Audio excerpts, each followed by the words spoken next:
باسپازەوە تەوەری دووەمان لە ڕانێوەیە. سانە ئەوەی جێ خۆشحاڵیە لە هەڵبژاردننی ئەنجومەنی نوێنەرانی عێراقدا یەکێتی نیشتیمانی کوردستان دەنگەکانی بە شێوەیەکی بەرچاو لە ناوچە جیاوازەکانی هەرێمی کوردستان زیادی کردووە، تەنانەت لە ناوچەکانی تریش بۆ نمونە لە کەرکووک بێت یاخود لە سەلاحەدین بێ یاخود ئەوەی جێ خۆشحاڵە لە شاری بەغاش ئێمە کاندیدێکمان هەیە و دەرچووە بۆتە ئەندامی ئەنجومەنی نوێنەرانی عێراق. بە دیاریکراوی لە دەڤەری ڕاپەڕینی ئەزیز دەنگەکانی یەکێتی نیشتیمانی کوردستان لەم هەڵبژاردنەدا بە شێوەیەکی بەرچاو زیادی کردووە. بەڵێسانە بێگومان دو ئاماژەکە لە هەموو ناوچەکانی تری هەرێمی کوردستان دەنگەکانی یەکێتی نیشتیمانی کوردستان زیادبوونی بەرچاوی بەخۆبینیوە لە چاو هەڵبژاردنەکانی ڕابردوودا. ئەمەش بەڕاستی جێگەی خۆشحاڵیە بەتایبەتی لە سنووری ئیداری ڕاپەڕین کە سنووری ئیداری ڕاپەڕین بەتایبەتی لە ڕانیا کە دەواازەی ڕاپەڕینە کەواتە خەڵکی هەرێمی کوردستان بەگشتی و بەتایبەتی لە ڕانیا هەستیان بەوە کرد و درکیان بەوە کردەوە کە یەکێتی نیشتیمانی کوردستان لە مێژووی خەباتی خۆی تا هێشتا قوربانی بۆ گەلی کورد و بۆ مافەڕاوەکانی گەلی کورداوە. بەڵێ لەسەر زیادبوونی دەنگەکانی یەکێتی نیشتیمانی کوردستان بە دیاریکراوی لە سنووری ڕاپەڕین بە سوپاس و بەڕێز ئەرسەلان مەحموودمان لەگەڵایە لێپرسای ڕاگەاندنی مەڵبەندی 24 ڕاپەڕین. کەلامان کاتا کاک ئەرسەلان چاودێری سیاسیشە. کاک ئەرسەلان بەیانیت باش سوپاس کاتی خۆت بە ئێمە بەخشی. ئێمە لە پێشەشەکە باسمان کرد زیادبوونی دەنگەکانی یەکێتی نیشتیمانی کوردستان بە شێوەیەکی گشتی و لە سنووری ئیداری ڕاپەڕین بە بۆچوونی بەڕێسان هۆکارەکەی بۆ چیە گەڕێنیتەوە؟ بانی ئێوەی بەڕێز وابینەرە بەرزەکانتان بینەرە خۆشەویستەکانتان باش سڵاو لە هەموو لایەک یەکێتی و شۆڕش و ڕاپەڕین بە درێژایی مێژووی خۆیان دوانەی خەبات و دوانەی تاواکاری یەک ڕێگەی سەرکەوتن هەتا نەسرەوتن بوون. ئەم ناوچەیە لەگەڵ یەکێتی وا تەفاعول بوون کە هێز نییە بەڕاستی بتوانێت لێکیان جیا بکاتەوە. لێرەوە ئەم جارش لە ڕاپەڕین جاری چکە ڕاپەڕینێکی تر بەڵام ڕاپەڕینێکی دیموکراسی و بۆ بەشداری لە دەنگدان و بە پشتیوانیکردن لە لیستی یەکێتی نیشتیمانی کوردستان کەرنەڤاڵی گەورەی بەخۆ بینی. ئەم جارەشیان یەکێتی نیشتیمانی کوردستان زیاتر دەنگەکانی لێرە بۆ هەڵبژاردننی پەرلەمانی عێراق زیاتر لە 61,000 دەنگی تێپەڕاند کە ئەمە بە درێژایی مێژووی هەڵبژاردنەکانی پەرلەمانی عێراقی کە مینجارە ئاستی دەنگەکانی یەکێتی بۆ هەڵبژاردننی پەرلەمانی عێراق لێرە ئەم عادەدە ئەم ڕێژە باشە تێپەڕانێ. ئەمە وەڵامدانەوەی خەڵکی ناوچەکەیە بۆ یەکێتی نیشتیمانی کوردستان، وەڵامدانەوەی خەڵکی ناوچەکەیە بۆ درێژەدان بە گیانی ڕاپەڕین، وەڵامدانەوەی خەڵکی ناوچەکەیە بۆ ئەو ڕابردووەی کە هەیەە بۆ ئەو هەموو شەهیدەی کە لەو ناوچەیە بەخشراون لە پێناو ڕزگاری نیشتیمانی لە پێناو ئازادی دیموکراسی. ئێرە هەمیشە جیاوازیکی ئێجگار گەورەی هەبووە لەگەڵ هەموو ناوچەکانی کوردستان بە تایبەتیش بۆ پشتیوانیکردن لە یەکێتی نیشتیمانی کوردستان و سەرخستنی لیستەکەی. باشە کاک ئەرسەلان کەمێک داگەڕێنەوە دوا و کەمێک دەتگەڕێنەوە دوا باسی ماوەکانی ڕابردوومان بۆ بکە. جێ خۆشحاڵیە کە بانگەشە بە تایبەتی لە سنووری ئیداری ڕاپەڕین بانگەشێکی هێمن و ئارام بەڕێوە چوو. بەڕێستانەکو چاودێرێکی بەڵێ بێگومان لیستی 222 یەکێتی نیشتیمانی کوردستان بانگەشێکی هێمن و ئارام و شارستانی و ئەمنی بەڕێوە چوو. بەڕێستانەکو چاودێرێکی سیاسی ڕاو بۆچوونتان چی بوو لەسەر بەڕێوەچوونی بانگەشەکە؟ ئەدەبیاتی یەکێتی نیشتیمانی کوردستان ڕوونە ئەدەبیاتێکە کە عاشقی بێکەوە ژیان و عاشقی ژیانی دموکراسی و باوەڕبوون بە بنەماکانی دموکراسیە. ئێمە لێرە لەم سنوورە ئەوەندەی تەرکیزمان لەسەر چەندە تەرکیزمان لەسەر سەرخستنی لیستەکەمان بوو لیستی 222 یەکێتی ئەوەندەش زیاتر تەرکیزمان لەسەر ئەوە بوو کە پرۆسەیەکی ئارام و هێمن، پرۆسەیەک کە مافی هەمووان وەکیەک دەستەبەر بکە، پرۆسەیەک کە هیچ جۆرە تەشەنوجێک دروست نەکە، هیچ ترس و لەرز و بیمە و تەزویرێک دروست نەکە. خۆشبەختانە دوجار ئەو ئایدیایەش ئەو فەزڵە ئەو سەرکەوت کە فەزڵەکەی دیسانەوە بۆ ئەدەبیاتی خەڵکی ناوچەکە کە یەکێتی نیشتیمانی کوردستان لێەوە هەڵقوڵاوە دەگەڕێتەوە. هیچ خڕوقاتێک لەو ناوچەی ئێمە، هیچ زەخت و زۆریەک لەو ناوچەی ئێمە تێنەپەڕی. ئەمەش بۆ ئێمە دوو جار سەرکەوتنەوە کە یەکێتی نیشتیمانی کوردستان، جارێک یەکێتی وەک هێزێکی بێڕکابەر توانیوێتی پێشنگایەتی دەنگەکانی ناوچەکە بکە و جارێکیش توانیوێتی کە لێرە فەزایەکی ئازاد و فەزایە کە هەمووان مافیەمان تێدا دەستەبەر بگرێت پرۆسەیە کە پرۆسێکی زۆر سەرکەوتوو و لێرەدا بەڕێوە بچێ. ئەم ناوچەیە لێرە دەواازەی ڕاپەڕینە دەواازەی ئازادیەکانە بێگومان دەبێت جیاوازی ێزگار زۆری هەبێت لەگەڵ هەموو ناوچەکانی کوردستان لێرە ئازادیەکان دەبێت لە شوێنێک سەلامەتتر بن. ئەمە ئەدەبیاتی ئێمە ئەمە ڕاستپاردەی یەکێتی نیشتیمانی کوردستانە بۆ خەڵکی ناوچە. بەڵێ کاگەستان بە خۆ دوتت پرۆسیال بژاردن پرۆسەیەکی سەرکەوتوو بووە. ئێمە ئەزانین و ئاشکرایە لە ماوەی ڕابردوودا چ خودی سەرۆک باڤڵ یاخود کاقوبات جێگری سەرۆک وەزیرانی هەرێم بەردەوام سەردانی بەغایان کردو چارەسەرکردنی کێشەکانی نێوان هەولێر و بەغداد لە پایتەخت بووە. کەواتە لە ئێستا تا چەند گرنگە لایەنەکانی تر هاوکاری لایەنە کوردەکانی تر هاوکاری یەکێتی نیشتیمانی کوردستان بن لە بەغداد بۆ ئەوەی ئەو نەخشە ڕێگای کە سەرۆک باڤڵ دەستی پێکردو بۆ چارەسەرکردنی سەرجەم کێشەکانی نێوان هەولێر و بەغا بۆ ئەوی لە قۆناغی داهات و یاخود لەم خولە نوێی ئەنجومەنی نوێنەرانی عێراق چارەسەر بکرێت بۆ نمونە گرفتی موچە بێ یاخود دۆسیەی نەوت بێ یاخود سەرجەم ئەو دۆسیانەی کە تا ئێستا یەکلای نەکراوەتەوە لە نێوان هەرێم و بەغداد. یەکێتی نیشتیمانی کوردستان ناوی خۆی بەخۆیە گوتارەکەشی گوتارێکی نیشتیمانیە و بە تەجروبەش ئەمە دەرکەوتووە لەکوێ گوتاری یەکێتی نیشتیمانی کوردستان ئایدای یەکێتی نیشتیمانی کوردستان بەهێز بوو بێت لەوێ پێگەی هەرێمی کوردستان بەهێز بووە لەوێ ژیان و گوزارانی خەڵکی کوردستان سەلامەتتر بووە لەوێ ئارامی و ئاسایشی ناوچەکە بەرقەرارتر بووە و بە تەجروبەش دەرکەوت کە یەکێتی خزمەتکردنی خەڵکی کوردستانی لە دروشمەوە کردە پراکتیک پێ یعنی ئەمە بۆ یەکێتی تەنها هەڵمەتی ئینتیخابی و دروشم و ئەمانە نەبوو بەڕاستی یەکێتی لە خەم چارەسەرکردنی کێشەی خەڵکی کوردستانە چارەسەرکردنی کێشەی ئیداریە و سیاسیە و حتا نەتەوەییشە لەسەر راستی هەرێمی کوردستان یەکێتی عەقڵانە مەنتەقیانە سەیری ئەم بابەتە دەکا و پراکتیکیانەش مامەڵەی لەگەڵ کردووە یەکێتی باش دەزانێت کە چارەسەری بەشی هەرە زۆری کێشەکانی هەرێمی کوردستان لە ناوەندن لە بەغداد نەک لە دەر و دراوسێ و لە پایتەختەکانی دەر و دراوسێ و لێر و لەوێ ئەمە سیاسەتێکی واقعبینانەیە کە لە ئایدیای سەرۆک مام جەلالەوە و کومیراتێکی سیاسی گەورە هەم بۆ خەواتی کوردستانی و هەم بۆ یەکێتی نیشتیمانی کوردستان هەم بۆ هەموو ئازادی خوازێک بەجەماوی یەکێتی پابەندە لەسەرەوە ئایدیایە و ئەمەی بە بنەما گرتووە بۆ خزمەتی خەڵکی کوردستان بۆیەش دەبینین کە لەسەر ئاستی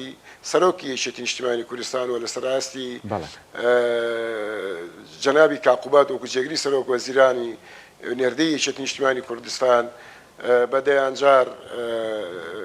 خەباتی جیاجیا هەم لە ڕووی دیبلۆماسی و هەم لە ڕووی سیاسی و هەم لە ڕووی یاسایی و دەستوری و ئیداریشەوە هەوڵێکی ئەجگار گەورەیاندا بۆ تێپەڕاندنی ئاڵانگەریەکانی هەرێمی کوردستان یەکێتی باوەڕی بە حکوومەتێکی پابەندی دەستوری هەیە هەم بۆ حکوومەتی هەرێمی کوردستان و هەم بۆ حکوومەتی ناوەندیش لە ڕاستیدا ناپابەندی دەستوری کێشە و گێژا و بۆ خەڵکی کوردستان بۆ ژیانی خەڵکی کوردستان دروستەکە ئەم فەزایی کە حکمی جیاکاری خواز حکمی تاکڕەهەند لە هەرێمی کوردستان بەنای حکمڕانی لە هەرێمەوە دروستی کردووە بۆ خەڵکی کوردستان زیانی زۆر گەورەی بە هەرێمی کوردستان گەیاندووە زیانی ناو و ناوبانگی بە هەرێمی کوردستان گەیاندووە و جگەلەوەی کە قەیرانی گەورەی ئابووریشی لە وڵاتەکەدا دروست کردووە کێشە و بێشەی موچەی دروست کردووە لە ڕاستیدا زمینی خۆش کردووە بۆ پەرەگرتووی یا پەرەپێدانی گوتاری پۆپۆلیزم و گوتاری مزەیەفانە لەسەر ئاستی نیشتیمانی ئەمە وای کردووە کە خەریکە کاریگەری سلبی لەسەر دەنگدەری کوردستان لەسەر خەڵکی کوردستان دروست دەکات بۆیە پاڵپشتیکردنی گوتاری یەکێتی نیشتیمانی کوردستان پاڵپشتیکردنی گوتاری نیشتیمانیە و بەبێ یەکێتی نیشتیمانی کوردستانیش هیچ کێشەیەک هیچ مەشاکیلێک هیچ دۆسەیەک تێناپەڕێ ئەوەی کە تا ئێستا کراوە یەکێتی نیشتیمانی کوردستان کردوێتی ئەوەی کە نەشکراوە بە یەکێتی نەکراوە ئەنجا بۆ ئەوەی یەکێتی بتوانێت میشانە بکات پێویستە هەموو لایەک پشتیوانی ئەم باشە کاگەسەلان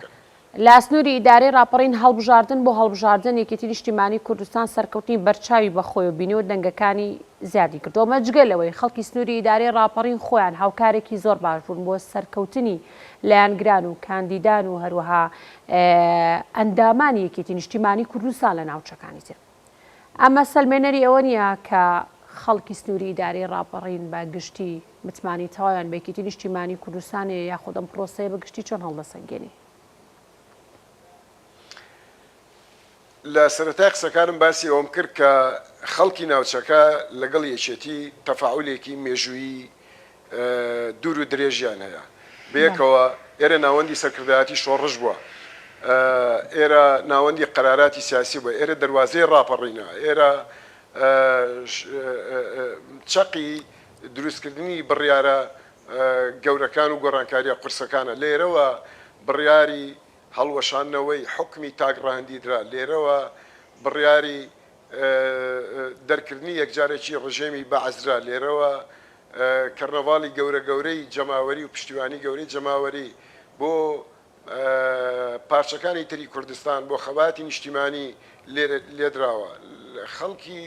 ئەم ناوچەیە خەڵکێکی تێکۆشەرن باش یەکێتی نیشتیمانی کوردستان دەناسن و سەرەڕای ئەوەی کە ناوچەکە بە حکم بەهۆی لە ڕابردوودا بەهۆی حکمی تاگڕاهندەوە لە زۆر بواردا لە بواری ئیداریدا زیانی گەورەی پێگەێنراوە بەشێکی زۆر لە کێشە ئیداریەکانی تا ئێستا بە میزاجی حکومڕانی تایبەت لە سەراستی هەرێم وەڵام نەدراوەتەوە یان دەستی بە پرۆژەکانی دەکرێت پرۆژێکی ئەجگار زۆر لەو ناوچەیەدا وەستێنراوە بەڵام لەگەڵ ئەوەشدا پرۆژێکی ئەجگار زۆریش لێرەدا جێبەجێکراوە بۆیە خەڵکی کوردستان بەبێ یەکێتی لەم ناوچەیە یان خەڵکی ئەم ناوچەیە بەبێ یەکێتی لێرە هەست بە بۆشایەکی ئەجگار گەورە دەکەن چونکە نەگە هەر لە کاتی هەڵبژارنەکاندا خەڵکی ئەم ناوچەیە بۆ یەکێتی بە سەدان و بە هەزاران شەهیدیان لە پێناو یەکێتی و لە پێناو بەرگریکردن لەم نیشتیمانەداوە خەڵکی ئەم ناوچەیە بوو لە هەموو قۆناغێکدا پشتیوانی یەکێتیەکان بوون